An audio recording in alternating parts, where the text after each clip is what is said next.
Santa Claus, Kris Kringle, Saint Nick, Saint Nicholas, Father Christmas. All these names for the same infamous home invader that we celebrate once a year. But no need to fret if you don't celebrate Christmas. There's plenty of resources out there that will help you understand this season a little better. But today we have but one goal. We're gonna find the best movie Santa.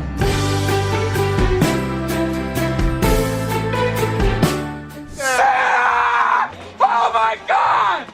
Starting with a popular example, we have the movie Elf, starring Will Ferrell. If you're unfamiliar with the story, it's basically an orphan stowing away in Santa's bag, going back to the North Pole and being raised as an elf, only to find out, like 30 years later, he's not an elf. Obviously. Buddy then sets out on a mission to find his real dad in New York and help him get off the naughty list. And as with any Will Ferrell movie, shenanigans ensue. Eventually, Buddy reunites with Santa after his sleigh crashes in New York, and with a little bit of magic and a bit of luck, they're able to save Christmas together. But as for Santa himself, he dabbles a bit in child abduction and psychological warfare, making his elves live and work in the same psych ward-esque type rooms. And sure, is he kind of a dick for never telling Buddy he wasn't an elf until like 20 plus years later, and then making him walk to New York? Like, bro, what? Aren't you magic? Did you just make this man walk like 3,000 plus miles in child-sized shoes? On the condo meter, he does interact pretty well with kids like Buddy's brother in the end when he gives him the skateboard he wanted. Also, he's ready and willing to throw hands at any time, which is relatable when I'm in New York as well. But before we give him his rating and get into the rest of the list, can I just talk about one giant contradiction that every Santa movie has? Problem or situation in most of these movies is that people just don't believe enough in Santa or that he exists at all. But then in that same movie, we usually see him deliver millions of presents to people all over the world. And sometimes he even delivers large and expensive presents. And just, do parents not communicate in these universes? Imagine you're struggling financially, doing all you can to make Christmas the best it can be. So you get a few small things for your kids, you know, nothing extravagant, and you go down in the morning and find a fucking kayak. Wouldn't that make the parents think the other one went behind their back and spent money they don't have? And what about single parents? Did they just think they got reversed robbed last night? Santa has led to some divorces. That's all I'm gonna say. But since we don't see the Santa and Elf that much, judging off his limited interactions and appearances, while also not forgetting his suspicious working conditions, I'm gonna have to rank him 2 out of 5 milk and cookies. Hey you, yeah you. Do you know what kind of train this is? This is James. He's the only Christmas decoration I have. Okay, so this is going to be a quick one since 90% of this Tom Hanks fever dream doesn't really show Santa. However, he is put up on some pedestal like a deity that the elves need to throw themselves at and mosh pit around every time he enters a room. But you know what? They're pretty good hype man, and they saved that reveal for a good time, and as a kid, I was pretty excited when he finally came on screen. The Polar Express follows a kid who doesn't really know if he believes in Santa, but when a magic train appears out front of his house on Christmas Eve, he's obviously going to get on. After hot chocolate, saving the train, and making some friends, some more suspicious than others, I'm looking for a girl. They finally arrive in the North Pole, but their train car gets separated, so they have to navigate through this giant factory to meet Santa and get their one wish. It must be a trend with Santa to just like abduct children, because he made a magic train to travel and pick up kids at their homes to bring them directly to him. Is that not weird? 361, I need a transport for a prisoner. Stop, he's running, he's running. Not to mention his workshop is designed like the Amazon factory of the North Pole. Workers who live on site and depend on him and help him with one-day delivery. He's literally Santa Jeff Bezos, and you can't tell me different. Let's just hope the elves don't try to unionize. But hey, at least they get Christmas Day off, just not bathroom breaks. But despite all that, I think he's sufficiently hyped up and has some nice moments with the kids. Now, did he do them dirty, especially poor little Billy?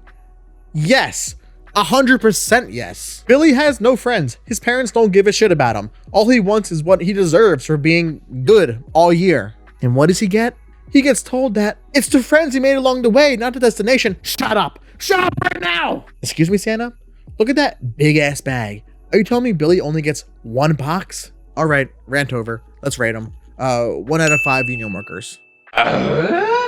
Now to me, and I think anyone from the ages of like 18 to 40, the Santa Claus is like the most iconic Christmas series that comes out that you watch every year. I see it as a staple of the season and a classic, especially since it's the only one that has 3 movies and a spin-off Disney Plus series, which we'll get into. Have decided to retire. The story begins with Scott Calvin, a deadbeat dad, leading marketing at a shady tour company. But after some unfortunate circumstances, he becomes the Santa Claus. So after being forced to finish deliveries in Santa's clothes, he returns to the North Pole and finds out that this is now his responsibility. And throughout the year, even though he denies it, we see him slowly develop into the Santa we all know and love. And by the end of the movie, after gaining 200 pounds and breaking out of jail, we get the Santa Claus. Starting off, do we stand a universe where Santa is only Santa because he killed the previous one? Yeah, we do. And honestly, you can see how far the carnage has gone when you see the snow globe room of all the previous Santas in the third movie. However, I like to believe in the conspiracy theory that every previous Santa is an alternate Scott Calvin who is stuck in a time loop until the perfect version of himself as Santa is created. So it's like a never-ending cycle of Scott just killing themselves. But if that's not the case, and it's a whole new person every time that happens, why do the elves not make a bigger deal out of it? Why are they so cool about this murderous cycle when Scott shows up wearing Santa's clothes? Like, oh, I guess that person we loved and cared about for a long time is gone now. Too bad.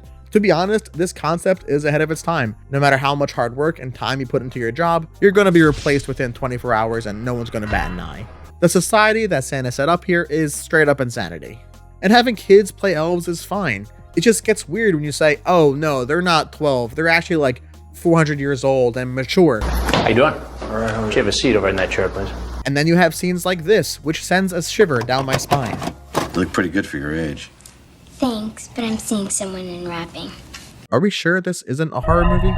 But moving on to Santa himself. It's a really relatable and funny build-up and origin story to Santa that we haven't really seen before. And by the end of movie 1, he understands what it means to be Santa, to be a symbol of joy and love, and to be selfless. And then movie 2 immediately ruins this when you find out he's a deadbeat dad who works 1 day a year. Are you telling me he can't help raise his son more?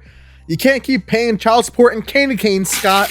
And despite whatever responsibilities he says he has as Santa, his first full year, which would have been the most disorganized, he wasn't in the North Pole at all. And if he has to be there and micromanage everything that happens all year long, then that's a pretty bad setup and bad management. Not to mention, one of the main reasons he actually goes to visit is to find a lady to become his Mrs. Claus. Now, is he still a good Santa? I guess. I mean, he has really good moments with kids and they're really cute. Not his own kids, just so we know that. And there's also this iconic moment with the adult presents that I always love. However, does this make up for the trauma that plastic dictator Santa gave me as a child? No. No, it does not. I'm not even going to go into the third movie or the TV show since it mainly deals with him not being Santa anymore. Overall, his character doesn't really change there. And I guess he's the most relatable Santa since, unlike others, he was just some finance bro beforehand. So based on these iconic moments and problems he solves, I'll rate him 4 out of 5 murdered Santas. But when you factor in his child neglect, indecisiveness, and this murderous cycle of Santa Claus, I'm going to drop it down to 3 out of 5. Do not cite the deep magic to me, witch. I was there when it was written. Now, we may only see this Santa for one scene. I just love the idea of a blacksmith Santa giving out weapons to children. Let's just hope for his sake this universe doesn't follow the Tim Allen rule, or else one of his presents is going to be his downfall. So short scene, but memorable. 4 out of 5 Turkish delights. Take that coal and shove it straight at their Anuses. Yeah! Violent Night. This John Wick Santa Claus, played by David Harbour, who is the perfect man for the role, is one of my favorites.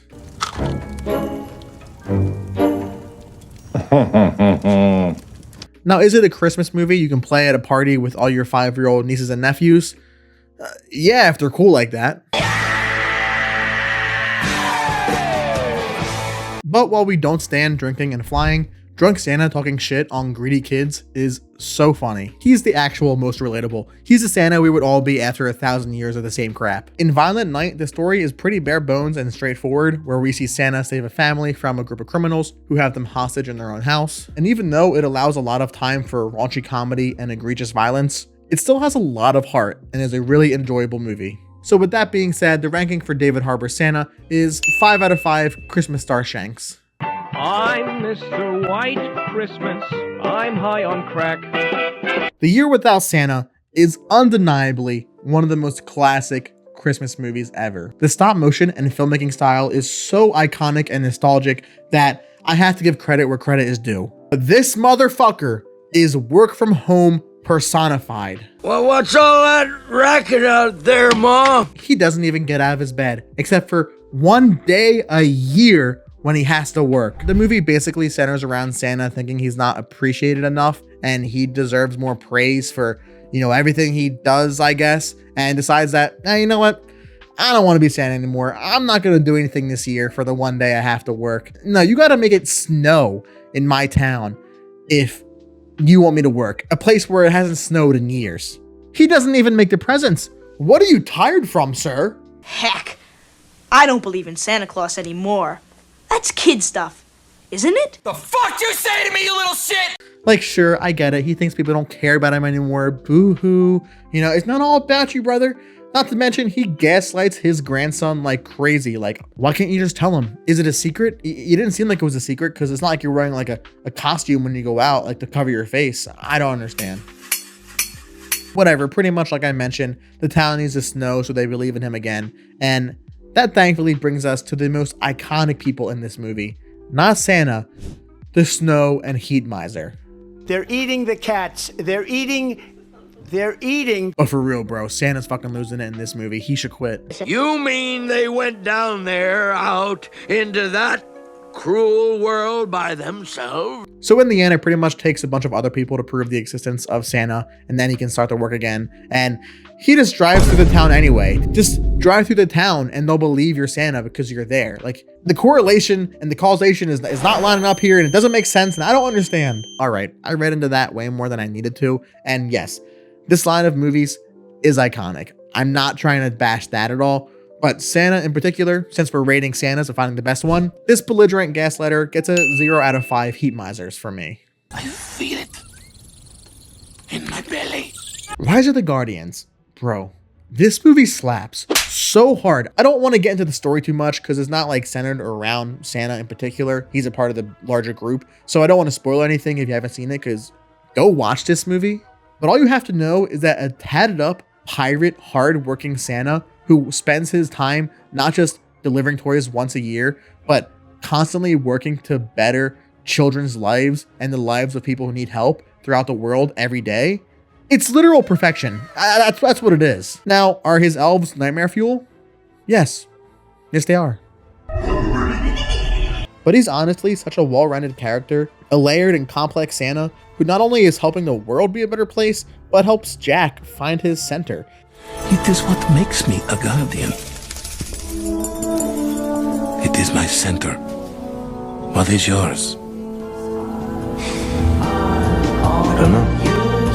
And it's just so nice to see an interpretation so unique. He is a fun-loving, badass, and deeply rooted character that I think we all hope is the real Santa. 5 out of 5 Yetis. I'm Santa Claus's brother.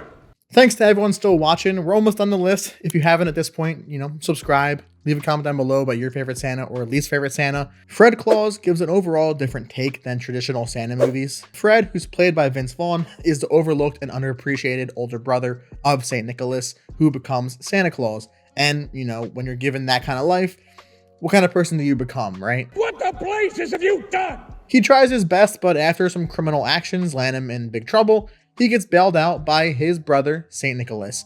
Played by Paul Giamatti in this movie, who, can I just say, is given his all. Like, he gives 1,000% in this role.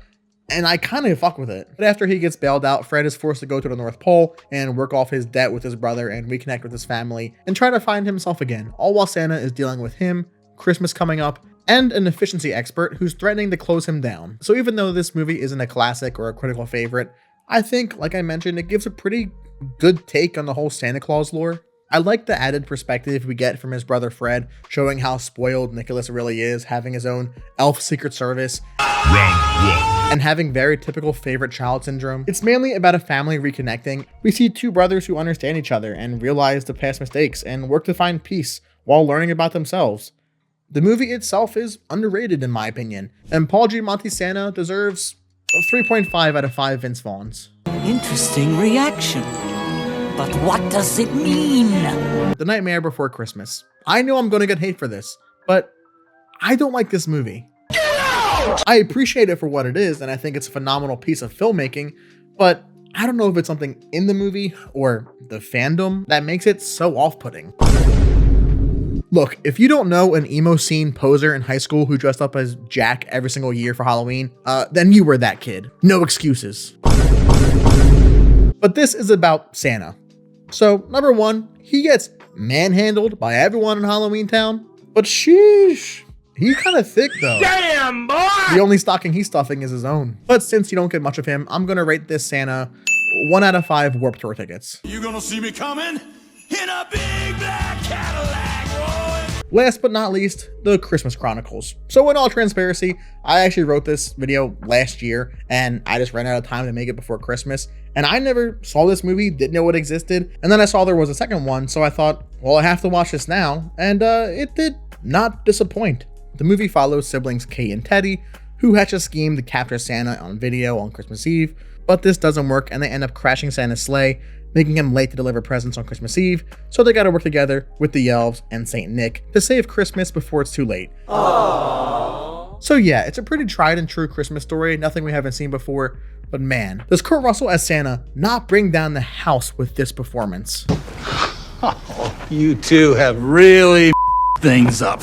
He's definitely overall the most witty and fun-loving Santa, and out of any iteration on this list, he's definitely the most magical, using his knowledge and wisdom to just get through any situation in any way he wants.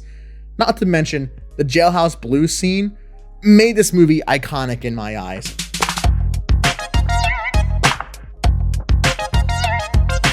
Okay, I don't know if you've seen this one, or if it's like I'm crazy for not seeing it until this past year, but I really enjoyed it. The second one, I mean, I don't think it was as good. Overall, Kurt Russell really had an iconic Santa performance that made me enjoy every moment he was on screen. Kurt Russell really gave us a convincing Santa that seemed like all-knowing and wise beyond our years, which is kind of what you want in a Santa Claus movie. Not someone who's too relatable that is like, okay, he hates his job just like everyone else hates their job. No, it was magical and heartwarming and a good movie. Even though majority of the time it just felt like Santa was practicing his stand-up set. You just like wave your hand and Jedi mind trick the cops. I'm Santa Claus, Teddy, not Yoda. I'm gonna rate Kurt Russell's Santa as 4 out of 5 saxophones. So in the end, did we find the best movie Santa? You tell me. As always, I want your guys' thoughts and opinions down in the comments. If you guys like the ratings, if you agree or disagree, who your favorite Santa is in a movie or TV show, and who your least favorite is, because I think we all know who mine was in this list. But thank you all for watching. No matter what you guys celebrate, have a happy holiday. Enjoy time you can with your family if you have the opportunity to. And my camera just died during the outro, so that can just mean one thing. Subscribe right now if you haven't already. And as always, thanks for watching.